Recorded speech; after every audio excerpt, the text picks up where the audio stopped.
नमस्कार दोस्तों, स्वागत है आपका उदय इंग्लिश क्लासेस में। तो कैसे हैं आप लोग? उम्मीद है कि आप लोग बहुत बढ़िया होंगे, अच्छा होंगे।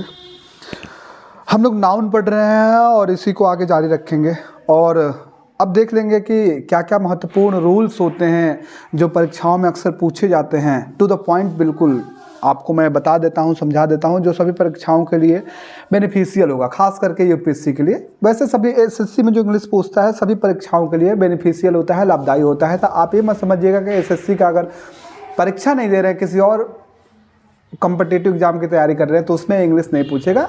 भाई सेम चीज़ें हैं, नाउन यहाँ भी पढ़ना है, नाउन वहाँ भी पढ़ना है, सब चीज़ें सेम होती हैं, लगभग वही पूछता है। समझ रहे बात को? और एक ज़रूरी बात यार, अगर आप चैनल पर नए हो तो यार प्लीज़ सब्सक्राइब करो, अब वीडियो को लाइक करना ना भूलो, कुछ फीडबैक दो कि आप इस कंटेंट से कितना पा रहे हो, और उसके बाद से क्या बोलते हैं, शेयर करें अपने दोस्तों के पास। अगर उनको अच्छा लगेगा तो वो भी देखेंगे और उनको भी कुछ मिलेगा। समझ रहे बात को? तो चलिए शुरू करते हैं। यहाँ पे हम लोग नाउन ही पढ़ रहे हैं। देखिए यहाँ नाउन जेंडर को हम लोग पढ़ेंगे। जेंडर को हिंदी में हम लोग लिंग बोलते हैं। तो जेंडर जैसे होता है ना, उसको समझेंगे। तो कॉमन नाउन जैसे मैं पढ़ाया था आपको, कॉमन नाउन, तो कॉमन नाउन के बारे में यहाँ पे जैसे आपने पढ़ा है कि जिस जाति का बोध होता है वो कॉमन नाउन होता है। तो कॉमन नाउन को ही यहाँ 4 पार्ट्स में बांटा जा रहा है। एक जो क्या बोलते हैं पार्ट होगा मैस्कुलिन जेंडर होगा, दूसरा होगा फेमिनाइन जेंडर, तीसरा आपका कॉमन जेंडर और चौथा आपका न्यूट्रल जेंडर। समझ रहे हैं? तो आइए हम लोग देखते हैं मैस्कुलाइन जेंडर क्या होगा। मैस्कुलाइन जेंडर का मतलब कि जो पुरुष का बोध कराए, ऐसा जेंडर जो पुरुष का बोध कराए उसे मैस्कुलाइन जेंडर बोलते हैं। ठीक है? फॉर एग्जांपल एक्टर हो गया, फॉक्स हो गया, गैंडर हो गया, ये सभी के सभी और भी एग्जाम्पल्स है, मैं वन बाई वन करके समझा दूंगा। पहले इसको देख लेते हैं। जो पुरुष का बोध कराता है उसे मैस्कुलाइन जेंडर कहते हैं। फेमिनाइन जेंडर किसको कहते हैं? जो महिला अर्थात स्त्री बोल सकते हैं, जो महिला स्त्री का बोध कराए उसे फेमिनाइन जेंडर बोलते हैं। ठीक है? कॉमन जेंडर क्या है? जो पुरुष व महिला अर्थात स्त्री दोनों का बोध कराए। देखो, मैस्कुलाइन मतलब पुरुष, फेमिनाइन मतलब स्त्री, और कॉमन मतलब जो पुरुष और स्त्री दोनों का बोध कराता है। ठीक है? उसे हम लोग कॉमन जेंडर बोलते हैं। जैसे डॉक्टर हो गया, डॉक्टर में महिला भी आ जाएगी, पुरुष भी आ जाएगा। समझ रहे हैं? पर्सन हो गया, पर्सन में कोई भी आ जाएगा, मैन या वुमेन दोनों आ जाएंगे। ठीक है? न्यूट्रल जेंडर क्या बोलते हैं कि जो वस्तु का बोध कराता है, या छोटे छोटे जो क्रिएचर होते हैं ना, जैसे एनिमल्स हो गए, जैसे एंट हो गया, रैबिट हो गया, और एनिमल्स में जो छोटे छोटे एनिमल्स होते हैं उनको भी न्यूट्रल जेंडर के अंतर्गत रखा जाता है। फिलहाल यहाँ इतना समझिए कि मैस्कुलाइन, फेमिनाइन और कॉमन और न्यूट्रल जेंडर होते हैं। तो देखो, मैस्कुलाइन जेंडर जो पुरुष का बोध कराता है तो क्या क्या हो सकता है? जैसे एक्टर हो गया, फेमिनाइन इसका एक्ट्रेस होता है, ये फेमिनाइन जेंडर होता है। फॉक्स हो गया, फॉक्स का मतलब पता ही है, लोमड़ी होता है, इसका फेमिनाइन जेंडर आपका क्या बोलते हैं कि विक्सन होता है, पूछा जाता है। ठीक है? और उसके बाद से क्या बोलते हैं, गैंडर हो गया, इसका मतलब बतख होता है, इसका क्या बोलते क्या बोलते हैं, हंस होता है। और क्या बोलते हैं, इसका जो फेमिनाइन जेंडर होता है गूज हो जाता है। कॉन्फिडेंट हो गया, कॉन्फिडेंट का मतलब विश्वास पात्र व्यक्ति होता है, पुरुष के लिए यूज़ किया जाता है। और कॉन्फिडेंट केवल ई इसमें जोड़ दिया जाता है तो इसका मतलब विश्वास पात्र होता है, लेकिन स्त्री के लिए यूज़ किया जाता है। समझ रहे हैं? तो इट्स मोस्ट इंपॉर्टेंट, इसको आप जरूर आप नोट कर लीजिएगा। नेक्स्ट है बेनिफैक्टर। बेनिफैक्टर जो होता है ये दान करता होता है, ये पुरुष के लिए यूज़ होते हैं, तो ये मैस्कुलाइन जेंडर में आता है। और इसी का बेनिफैक्ट्रेस हो जाता है, इसका मतलब भी दान करता ही होता है, लेकिन स्त्री के लिए यूज़ होता है। डेब्यूटेंट, भाई आप वर्ड सुने होंगे कि कोई क्रिकेटर है, पहला मैच अपना खेलता है तो बोलते हैं डेब्यू किया है। डेब्यू मतलब वह व्यक्ति जो किसी क्षेत्र में नया काम शुरू करे, मतलब वो किसी कार्य को पहली बार करे, तो उसको डेब्यूटेंट बोलते हैं। पुरुष के लिए इस यूज़ किया जाता है, इसको डेब्यूटेंट ही बोलते हैं। यहाँ पे केवल ई जुड़ जा रहा है, इसको ध्यान रखिएगा। यहाँ पे कॉन्फिडेंट में भी यहाँ ई जुड़ रहा है तो ये स्त्री फेमिनाइन जेंडर के अंतर्गत आ रहा है। डेब्यूटेंट में भी केवल ई जुड़ रहा है तो ये फेमिनाइन जेंडर के अंतर्गत आ जा रहा है। इस बात को आप समझिएगा। फियांसे बोलते हैं ना, फियांसे का मतलब मंगेतर होता है, फियांसी का मतलब आपका क्या बोलते हैं, एक और ई जुड़ जे रहा है तो ये आपका फेमिनाइन जेंडर को इंडिकेट कर रहा है। रोस्टर होता है, रोस्टर का फेमिनाइन जेंडर हेन होता है, हेन मतलब मुर्गी, तो रोस्टर मतलब मुर्गा हो जाता है। समझ रहे हैं? हॉर्स हो गया, हॉर्स का मेयर होता है। मैन सर्वेंट का मैड सर्वेंट हो जाता है, MAID maid servant. Milk man का मिल्क मैड हो जाता है, लैंड लॉर्ड का लैंड लेडी हो जाता है। ये सभी के सभी कुछ आपके महत्वपूर्ण क्या बोलते हैं कि मैस्कुलाइन से फेमिनाइन जेंडर क्या क्या होते हैं आपको दिखा दिया। आइए कॉमन जेंडर में देख लेते हैं। जैसे कॉमन जेंडर डॉक्टर हो गया, जो पुरुष या महिला कोई भी हो सकता है। पर्सन हो गया, म्यूजिशियन मतलब संगीतज्ञ होता है, कोई भी हो सकता है। डांसर पुरुष या महिला कोई भी। डायरेक्टर हो गया, एम्प्लॉय का मतलब कर्मचारी, कोई भी हो सकता है, पुरुष या महिला। न्यूट्रल जेंडर जैसे बुक हो गया, बोर्ड हो गया, रोड हो गया, कार हो गया, बैग हो गया, पेंसिल हो गया, मोबाइल हो गया, ये सभी के सभी न्यूट्रल जेंडर के अंतर्गत आते हैं। तो आई थिंक आपको चीज़ें समझ में आई होंगी। हम लोग आगे चलते हैं और इस पर कुछ उदाहरण देख लेते हैं। जैसे यहाँ पे लिखा है कि आई एम हिज कॉन्फिडेंट या कॉन्फिडेंट, यहाँ पे आपको देखना है तो ए मैस्कुलाइन जेंडर को इंडिकेट करता है, ए फेमिनाइन जेंडर को। आपको पता है ना, मैं बताया हूँ, केवल ई जुड़ जाता है तो फेमिनाइन जेंडर को इंडिकेट करने लगता है। तो आई एम, ठीक है, आई से यहाँ कंफर्म नहीं हो रहा है, ठीक है। क्या बोलते हैं कि थोड़ा सा मान लीजिए आप अपने लिए बोलेंगे, कुछ और ऐड करते हैं ना, राम इज हिज। अब राम क्या बोलते हैं, पुरुष को दिखा रहा है, आप पुरुष के लिए कॉन्फिडेंट ए यूज़ करते हैं, इसलिए इसका यूज़ नहीं होगा। अगर यहाँ सीता रहता तो यहाँ इसको यूज़ कर देते हैं। समझ में आ रहा है बात, क्योंकि ये मैस्कुलाइन जेंडर है, फेमिनाइन जेंडर है। इसका मतलब होता है क्या बोलते हैं, विश्वास पात्र। दोनों का मतलब विश्वास पात्र ही होता है। एक में ई जुड़ जा रहा है तो फेमिनाइन जेंडर को इंडिकेट कर रहा है, एक में ई नहीं जुड़ रहा है, मैस्कुलाइन जेंडर को इंडिकेट कर रहा है। पता कैसे चलेगा मैस्कुलाइन या फेमिनाइन, सब्जेक्ट कैसा यूज़ कर रहे हैं। आप अपने लिए बोलोगे तो ऑब्वियस सी बात है, पुरुष हो तो इसका यूज़ करोगे, कोई महिला है तो इसका यूज़ करेंगे। आगे है कि रोहिणी वाज लैंड लॉर्ड या लैंड लेडी। भाई रोहिणी क्या बोलते हैं कि मैस्कुलाइन फेमिनाइन जेंडर को इंडिकेट कर रही है, और लैंड लॉर्ड का फेमिनाइन जेंडर लैंड लेडी होता है। लैंड लॉर्ड का मतलब मालिक होता है, लैंड लेडी का मतलब मालकिन होता है। तो ऑब्वियस सी बात है कि यहाँ पर लैंड लेडी का यूज़ किया जाएगा। अगर यहाँ पर रोहन रहता तो रोहन के साथ लैंड लॉर्ड का यूज़ किया जा सकता था। आई थिंक आपको समझ में आया होगा। चलिए आगे चलते हैं। देखिए यहाँ पे आप क्या देख रहे हो कि संज्ञा से सम इम्पोर्टेंट कंसेप्ट से, नाउन से ही रिलेटेड जो कंसेप्ट से जो परीक्षाओं में भर भर के पूछे जाते हैं, उन्हीं को यहाँ देखेंगे, समझेंगे, और बहुत ही महत्वपूर्ण जितने हो सकते हैं उतने मैं आपको क्या बोलते हैं कि बता दे रहा हूँ। अब इससे ज़्यादा शायद आपको नहीं पूछेगा, आप इतना तैयार कर लेते हो तो हो जाएगा। आपको पूरा कंप्लीट क्या बोलते हैं पैकेज यहाँ पे प्रोवाइड में कर दे रहा हूँ। यहाँ पे एक आ जा रहा है कि जो नीचे नाउन दिए गए हैं ना, ये नाउन क्या बोलते हैं, अनकाउंटेबल नाउन है। बेसिकली आप समझ लो, ये सिंगुलर अनकाउंटेबल नाउन है। सिंगुलर अनकाउंटेबल नाउन का मतलब कि इसे गिन, क्या बोलते हैं कि सिंगुलर अनकाउंटेबल नाउन मतलब ये गिन ही नहीं पाओगे, इसलिए सिंगुलर होगा। एक होता है सिंगुलर काउंटेबल नाउन, तो ये सिंगुलर काउंटेबल नाउन है। जैसे वाटर क्या है, गिन नहीं पाओगे, सिंगुलर होगा तो सिंगुलर अनकाउंटेबल नाउन होगा। उसी प्रकार से कुछ नाउन है, तो ए नाउन जो होते हैं अनकाउंटेबल नाउन होते हैं, अर्थात सिंगुलर अनकाउंटेबल नाउन है। इनका प्लूरल नहीं बनाया जा सकता। भाई प्लूरल नहीं बना सकते हो, अर्थात इसमें एस, ES या IS नहीं जोड़ सकते हो, गलत हो जाएगा, पहली बात। दूसरी बात कह रहा है कि इसलिए इनके साथ हमेशा सिंगुलर वर्ब लगाते हैं। भाई ऑब्वियस सी बात है, भाई सिंगुलर अनकाउंटेबल नाउन है तो हमेशा सिंगुलर वर्ब ही लगेगा ना यार, प्लूरल वर्ब नहीं लगा सकते हो। इनके साथ ए और इनका भी प्रयोग नहीं कर सकते हैं, ए और एन नहीं लगा सकते हैं। आपको अभी बताया कि एक सिंगुलर काउंटेबल नाउन होता है जहां हम लोग ए और एन का प्रयोग करते हैं, एक सिंगुलर अनकाउंटेबल नाउन। जैसे मान लो कि सिंगुलर काउंटेबल नाउन क्या है, बॉय, इसी का प्लूरल काउंटेबल नाउन बॉयज हो जाएगा। लेकिन वाटर क्या है, ये सिंगुलर तो माना जाएगा लेकिन अनकाउंटेबल नाउन है, तो अनकाउंटेबल के पहले हम लोग ए एन का प्रयोग नहीं करते हैं ना, यस ES IS कुछ नहीं जोड़ते हैं। समझ रहे बात को। चलो, तो इतनी सारी बातें पता चली कि ये सिंगुलर अनकाउंटेबल नाउन है, इनका प्लूरल नहीं बनाया जा सकता है, उसके बाद से इसलिए इनके साथ सिंगुलर वर्ब का प्रयोग होता है और इनके साथ कभी भी एन का प्रयोग नहीं होता है। चलिए देखिए कैसे कैसे नाउन है, पूरा मैं लिखवा दिया हूँ यहाँ पे। जैसे ब्रिकेज हो गया, ब्रिकेज हो गया, देखो एज इसमें आ रहा है, breakage, wastage, postage, baggage, luggage, percentage, garbage, wreckage और नॉलेज। सबको नोट कर लीजिएगा, एक जगह मैं लिखवा दिया हूँ। जो AGE से खत्म हो रहा है, ए वाला DGE से खत्म हो रहा है, ये सभी के सभी सिंगुलर अनकाउंटेबल नाउन है, इनके प्लूरल नहीं बनाए जा सकते हैं। आइए यहाँ पे देख लेते हैं। जैसे कुकरी, कुकरी का मतलब होता है खाना बनाने के जो बर्तन होते हैं उसी से रिलेटेड है, खाना बनाने का जो कार्य होता है उसी को कुकरी बोलते हैं। कुकरी हो गया, सीनरी हो गया, स्टेशनरी हो गया, पोएट्री हो गया, ज्वेलरी हो गया, बेकरी हो गया, पोट्री हो गया, कन्फेक्शनरी हो गया, स्टेशनरी हो गया, उसके बाद से मशीनरी हो गया, फिर कल्ट्री हो गया, ग्रेनरी हो गया, ग्रॉसरी। इनका प्लूरल नहीं बनाया जाता है बच्चा, और इनका हिंदी ये होता है, इनको याद कर लीजिएगा। इसमें RY लास्ट में आ रहा है, मैं एक पास लिख दिया हूँ कि आपको क्या बोलते हैं कि देखने में आसानी हो जाए, तो इनको नोट जरूर कर लीजिएगा। भर भर के क्वेश्चंस यहाँ से पूछते हैं। कुछ और नाउन से आइए देखते हैं जिनका प्लूरल नहीं बनाते हैं।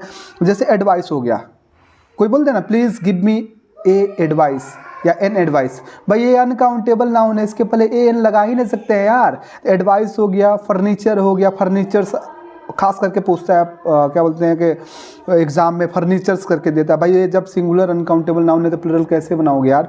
फर्नीचर हो गया, हेयर हो गया, इन्फॉर्मेशंस कभी नहीं हो सकता है, बिजनेसेस कभी नहीं हो सकता है, बिजनेस होता है। ब्रेड हो गया, ब्रेड मतलब रोटी होता है, समझ गए बात को। तो पीस ऑफ ब्रेड होता है ना, इनको मैं बताऊंगा कैसे प्लूरल बनाया जा सकता है। फिलहाल ये जानो कि ब्रेड का ब्रेड से नहीं कर सकते हैं या ए ब्रेड नहीं कर सकते हैं। इक्विपमेंट हो गया, एविडेंस हो गया, वर्क हो गया, न्यूज़ हो गया, पेपर।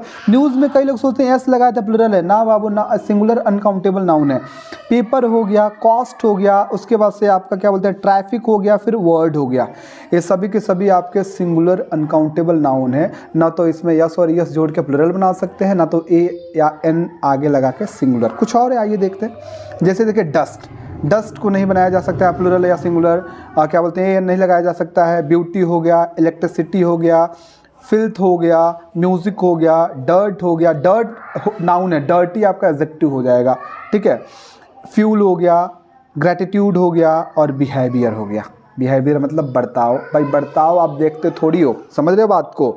It's uncountable noun. ये सभी के सभी सिंगुलर अनकाउंटेबल नाउन कहिएगा। सिंगुलर अनकाउंटेबल नाउन एक ऐसा नाउन जिसे गिन नहीं सकते हैं, इसलिए इसके पहले हम लोग ए और एन का भी नहीं रख सकते हैं, या इसके बाद यस यस भी नहीं रख सकते हैं। चले आगे, चलो कुछ उदाहरण देखते हैं ना। चलो आओ, चलो कुछ उदाहरण देखते हैं। यहाँ पे लिखा है कि क्या बोलते हैं कि मिस्टर सिन इज माई कन्फिडेंटी या कन्फिडेंट, समझ रहे हैं। तो यहाँ पे मिस्टर सिन या पुरुष के लिए लगाया जाता है। ए मेस्कुलाइन जेंडर है, तो आपको पता है जहाँ पे ई लग रहा है वो फेमिनाइन जेंडर को इंडिकेट कर रहा है, जहाँ पे नहीं लग रहा है मेस्कुलाइन जेंडर को इंडिकेट कर रहा है। तो मिस्टर सिंह जो है मेस्कुलाइन जेंडर को इंडिकेट कर रहा है, इसलिए यहाँ पे क्या बोलते हैं कन्फिडेंटी नहीं होगा, कन्फिडेंट हो जाएगा। इसका मतलब विश्वास पात्र होता है। विश्वास पात्र पुरुष, विश्वास पात्र स्त्री या महिला। The debutante will surely make his या हर पेरेंट्स प्राउड। देखो यहाँ पे ई लग गया, तो ई लग गया तो ये आपका फेमिनाइन जेंडर बन जाता है। ई नहीं लगता है तो क्या बोलते हैं आपका मेस्कुलाइन जेंडर। इसका मतलब होता है कोई भी स्त्री जो किसी कार्य क्षेत्र में पहली बार प्रवेश कर रही है, समझ गई बात को। या कोई भी पुरुष अगर ये हटा देंगे तो जो किसी कार्य क्षेत्र में पहली बार प्रवेश कर रहा है, तो ऑब्वियस सी बात है क्या बोलते हैं फेमिनाइन जेंडर को इंडिकेट कर रहा है। तो फेमिनाइन जेंडर को इंडिकेट करने के लिए हर लगाते हैं, हिज नहीं लगाते हैं। नेक्स्ट है कि how many much eggs and milk do you need. अब यहाँ पे कह रहा है कि एक्स के पहले मेनी लगेगा, मच लगेगा। भाई मेनी संख्या बताता है यार, आपको बताया था। मच संख्या नहीं बताता है, तो यहाँ मच नहीं रहेगा। लेकिन क्या बोलते हैं कि इसको तो काउंट कर सकते हैं। ये क्या है अनकाउंटेबल नाउन है, तो इसके पहले क्या हो जाएगा मच का प्रयोग कर देंगे। तो आपका क्या हो जाएगा हाउ मेनी एक्स एंड उसके बाद से यहाँ पे यहाँ पे हाउ भी ऐड करेंगे। How much milk do you need. How many x and how much milk do you need. जो अनकाउंटेबल नाउन होगा वो कितने के लिए हाउ मच लगाते हैं, और जो काउंटेबल नाउन होता है उसके कितने के लिए क्या लगाते हैं हाउ मेनी लगाते हैं। अब मेनी के बाद से हमेशा प्लूरल काउंटेबल नाउन आता है, समझ रहे हैं बात को। मैं आपको पढ़ाया हूँ, प्रीवियस वीडियो देख लीजिएगा। नेक्स्ट है द सीनरी या sceneries of Kashmir is beautiful. अभी तो बताया है यार, सीनरी एक सिंगुलर अनकाउंटेबल नाउन है, तो इसमें यस और यस आई एस कैसे जोड़ दोगे। तो सीनरीज नहीं बनाया जा सकता है। तो the scenery of Kashmir is beautiful uncountable है, गिन ही नहीं सकते, इसलिए हमेशा इसके साथ सिंगुलर वर्ब का प्रयोग करेंगे। नेक्स्ट है आपका कि please provide us some bakeries या बेकरी फॉर द पार्टी। भाई बेकरीज जो है ना, बेकरी क्या बोलते हैं कि एक सिंगुलर अनकाउंटेबल नाउन है, तो बेकरीज काहे करोगे। बेकरीज किया जा सकता है, लेकिन यहाँ कह रहा है कि सम प्लीज गिव अस क्या बोलते हैं कि सम बेकरी होगा। बेकरी का मतलब यहाँ पे क्या बोलते हैं कि ब्रेड्स या केक्स होता है, समझ रहे बात को। तो यहाँ पे बेकरीज नहीं होगा, बेकरी हो जाएगा, क्योंकि अपने लिए ब्रेड या केक्स मांग रहे हो। एक है कि वी हैव 2 बेकरी या बेकरीज इन आवर सिटी। अब यहाँ बेकरी नहीं होगा, बेकरीज हो जाएगा। कंसेप्ट समझो क्या है, देखो बेकरी एक नाउन है, कन्फेक्शनरी एक नाउन है, दोनों नाउन है, और इनका दोनों का मतलब एक मतलब होता है ब्रेड एंड केक्स।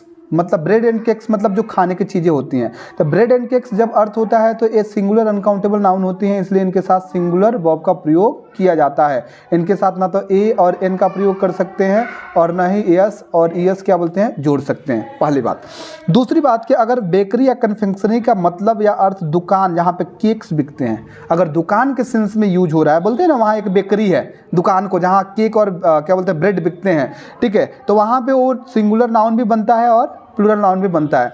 अगर दुकान एक है तो उसको हम लोग बेकरी बोलेंगे या कन्फेक्शनरी बोलेंगे, और एक से अधिक दुकान है तो बेकरीज बोलेंगे और कन्फेक्शनरी बोलेंगे। तो वही आपका उदाहरण यहाँ पे कह रहा है कि we have 2 bakeries in our city, मतलब हमारे शहर में 2 बेकरीज हैं, मतलब जो केक और ब्रेड बेचने वाली 2 दुकानें हैं। कन्फेक्शनरीज भी ऐसे ही हो जाएगा। आइए उदाहरण देखते हैं कुछ। देखिए कि देयर आर मेनी कन्फेक्शनरी या कन्फेक्शनरीज इन गोरखपुर। अब यहाँ दुकान के सेंस में आ रहा है ना कि गोरखपुर में कई सारे कन्फेक्शनरीज हैं, मतलब ब्रेड एंड केक्स बेचने वाली दुकान है, तो कन्फेक्शनरी नहीं होगा।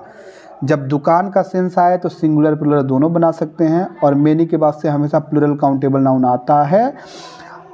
जब ब्रेड एंड उसके बाद से क्या बोलते हैं केक रहे तो तब ये सिंगुलर अनकाउंटेबल नाउन होता है। समझ गए। नेक्स्ट है Shakespeare has written many poetries या पोएम्स। भाई देखो जो पोएट्री होता है ना इसको प्लूरल नहीं बना सकते हैं, सिंगुलर अनकाउंटेबल नाउन होता है। क्या बोलते हैं शेक्सपियर ने कई सारे क्या बोलते हैं पोएम्स लिखे हैं, पोएट्री नहीं लिखे हैं, तो पोएम्स होगा। बहुत बार क्वेश्चंस ऐसे पूछे गए हैं। आगे बढ़े, चलो आगे देखो क्या कहा जा रहा है और कुछ कंसेप्ट्स क्लियर करा देते हैं। मैंने आपको कहा कि वर्क जो है ये आपका सिंगुलर अनकाउंटेबल नाउन है, लेकिन इसके अलावा कई तरह से यूज़ किया जाता है। चलो यहाँ बता देते हैं, समझा देते हैं। वर्क का जो प्रयोग है 2 तरीके से किया जाता है। एक अर्थ होता है काम या कार्य, एक अर्थ होता है काम या कार्य।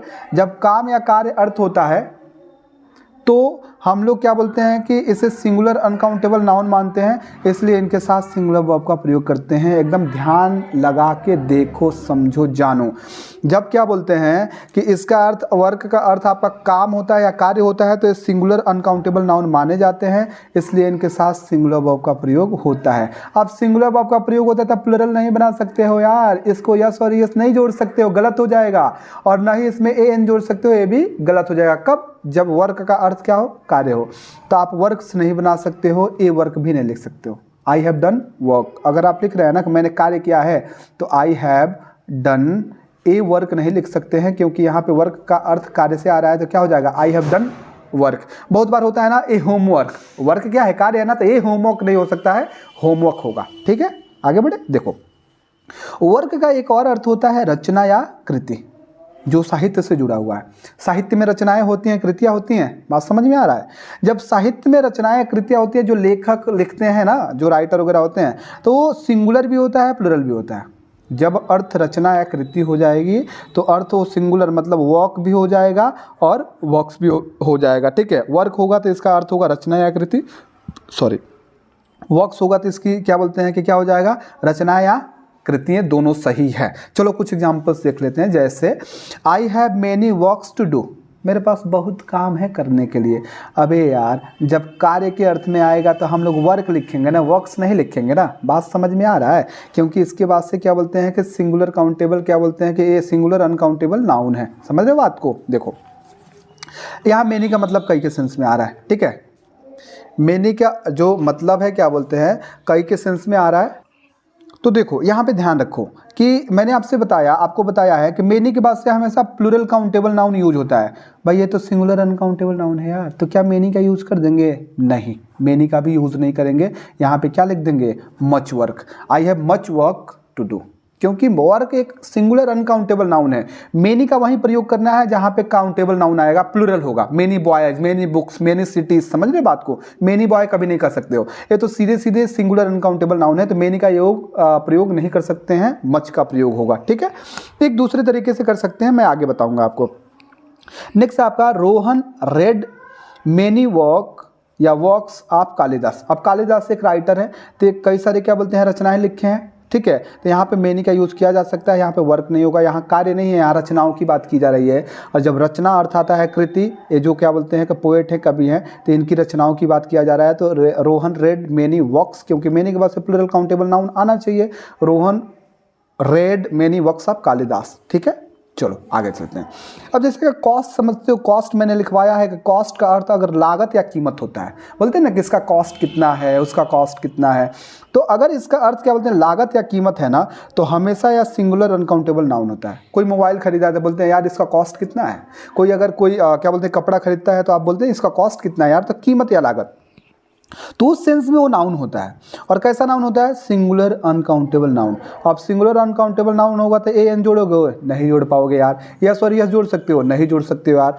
अब देखो, अगर उसका अर्थ कीमत होना या मूल्य होना होता है, जो वर्ब के जैसे यूज किया जाएगा, तो वर्ब तो भाई सिंगुलर भी हो सकती है, सिंगुलर वर्ब, प्लुरल वर्ब भी हो सकता है। तो सिंगुलर वर्ब क्या हो सकता है? सिंगुलर वर्ब जब इसमें यस जोड़ा जाएगा, प्लुरल वर्ब क्या होगा? यस होगा। तो इसका जब वर्ब के जैसे यूज होगा तो क्या होगा? कीमत होना या मूल्य होना। तो आइए एग्जाम्पल्स के माध्यम से समझते हैं। The cost of oxen is या आर ए सिंगुलर वर्ब है, ए प्लुरल वर्ब है, too high for the farmers.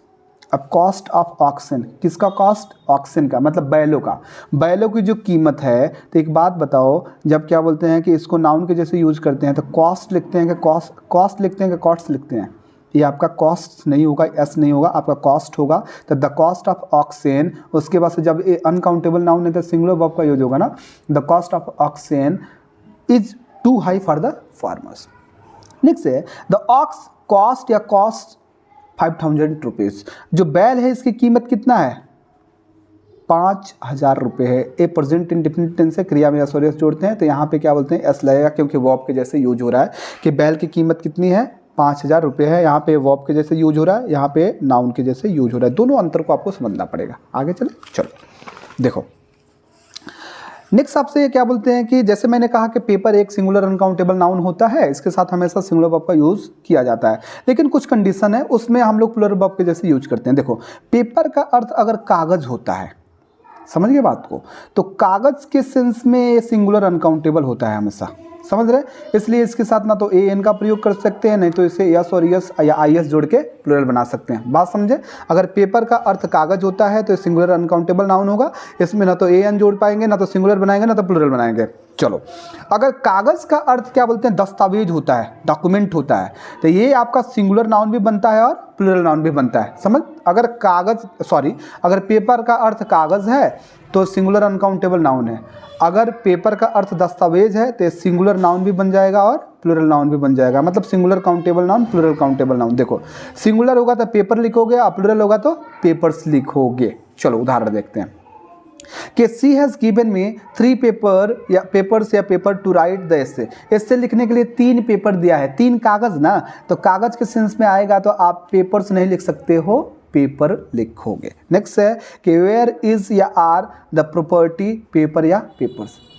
Property मतलब संपत्ति, संपत्ति का पेपर कहाँ है? दस्तावेज कहाँ है? तो दस्तावेज के सेंस में होगा तो सिंगुलर भी हो सकता है और प्लुरल भी हो सकता है। इज होगा तो पेपर हो जाएगा, आर हो जाएगा तो पेपर्स हो जाएगा। कि where is the property paper या where are the property papers, दोनों सही हो जाएगा।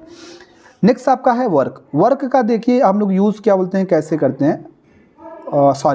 वर्क नहीं है, वर्ड है। वर्ड का यूज़ कैसे किया जाता है? देखो, वर्ड का एक अर्थ होता है शब्द, बात समझना इत्मीनान से। वर्ड का एक अर्थ होता है शब्द। शब्द जब अर्थ होगा तो सिंगुलर नाउन भी होगा और प्लुरल नाउन भी।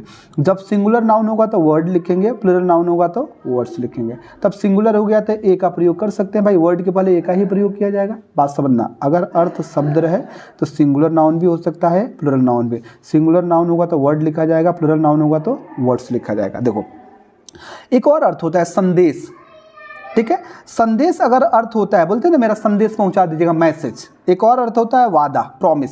अगर संदेश या वादा मैसेज होता है, क्या बोलते हैं कि अर्थ होता है वर्ड का, तो ये सिंगुलर अनकाउंटेबल नाउन होता है। अगर शब्द अर्थ हो वर्ड का तो यह सिंगुलर भी होगा, प्लुरल भी होगा। अगर संदेश या वादा अर्थ हो वर्ड का तो ये हमेशा सिंगुलर अनकाउंटेबल नाउन होता है। इसलिए इसके साथ ना तो ए एन का प्रयोग करते हैं, ना तो यस और यस आई एस का प्रयोग करते हैं। आइए एग्जाम्पल्स के माध्यम से समझते हैं। डोंट अटर ए वर्ड, एक भी शब्द मत बोलो। भाई शब्द है तो काउंटेबल होगा तो ए का प्रयोग तो किया जा सकता है, ये बिल्कुल क्या है, सही है। The essay must be of 300 word या वर्ड्स, निबंध अवश्य 300 शब्दों का होना चाहिए। भाई शब्दों के सेंस में आ रहा है तो वर्ड्स तो होगा ही ना यार, शब्दों के सेंस में तो वर्ड्स हो सकता है ना। देखो यहाँ बताया हूँ, यहाँ पे शब्द होगा तो वर्ड्स भी हो सकता है, तो यहाँ पे ये भी क्या है आपका सही है। नेक्स्ट कह रहा है कि what is the words limit, शब्द सीमा क्या है, ये भी सही है, ठीक है। What is the words limit, ठीक है ना, शब्द सीमा क्या है। देखो इसको समझने की कोशिश करो। What is the words limit, शब्द सीमा क्या है। ये नाउन का काम कर रहा है, थोड़ा सा मैं कंफ्यूज हो गया था। ये नाउन का काम कर रहा है और ये एडजेक्टिव का काम कर रहा है, और जब भी एडजेक्टिव होता है तो उसे प्लूरल नहीं बनाया जा सकता। तो यहाँ पे नाउन को एडजेक्टिव के रूप में प्रयोग किया जा रहा है, इसलिए वर्ड्स नहीं हो सकता है। जैसे एक और एग्जांपल दिया हूँ, जैसे आई इन्फेक्शन या आई इन्फेक्शन, आँख की जो क्या बोलते हैं कि इन्फेक्शन होता है, क्या बोलते हैं कि अब आँख की इन्फेक्शन, इन्फेक्शन नाउन है, नाउन को क्वालिफाई करने वाला एडजेक्टिव होता है। एडजेक्टिव का कैसे प्लूरल बनाओगे, अर्थात आइज नहीं होगा। अर्थात जब नाउन का प्रयोग एडजेक्टिव के जैसे होता है तो उसे प्लूरल नहीं बनाया जाता है। ठीक, आगे चलो। Rohan is a man of word या वर्ड्स। अब यहाँ पे क्या बोलते हैं कि मैन ऑफ जो वो क्या बोलते हैं कि वर्ड होता है, मतलब मैन ऑफ वर्ड का मतलब होता है ना कि जो क्या बोलते हैं कि जुबान का पक्का हो, इस तरीके से क्या बोलते हैं आता है मैन ऑफ वर्ड होता है। समझ रहे बात को। तो Rohan is a man of word, यहाँ शब्दों से क्या बोलते हैं लेना देना कुछ नहीं है।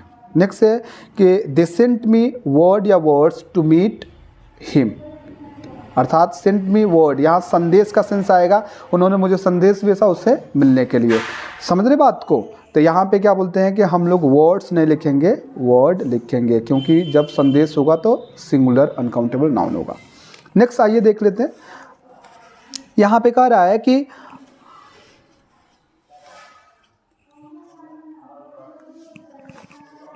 आई टुक हिज वर्ड या words for it and handed over the papers. यहाँ कहा जा रहा है कि टू टेक समबॉडीज या समवन, वर्ड का मतलब होता है किसी के बात पर विश्वास करना, तो वर्ड होता है भाई, वर्ड्स नहीं होता है। एडिमेटिक एक्सप्रेशन है, इसको याद कर लीजिएगा, ठीक है, वर्ड्स नहीं होगा। सच अ बिहेवियर इज डिप्लोरेबल। अब बिहेवियर क्या है, सिंगुलर अनकाउंटेबल नाउन है, इसके पहले ये कहाँ से आ जाएगा, गिन होगा क्या, समझ रहे हैं। नेक्स्ट है you need some equipments for this experiment. भाई इक्विपमेंट्स नहीं होता है यार, यस नहीं रहेगा, इक्विपमेंट होता है, इसे प्लूरल नहीं बना सकते हो। समझ गए बात को। तो ये आज की क्लास रही, आई थिंक आपको बहुत मज़ा आया होगा। ठीक है, ऐसे ही वीडियोज़ के साथ, ऐसे ही क्या बोलते हैं कंसेप्ट के साथ मिलते हैं नेक्स्ट क्लास में। तब तक के लिए थैंक यू, बाय बाय।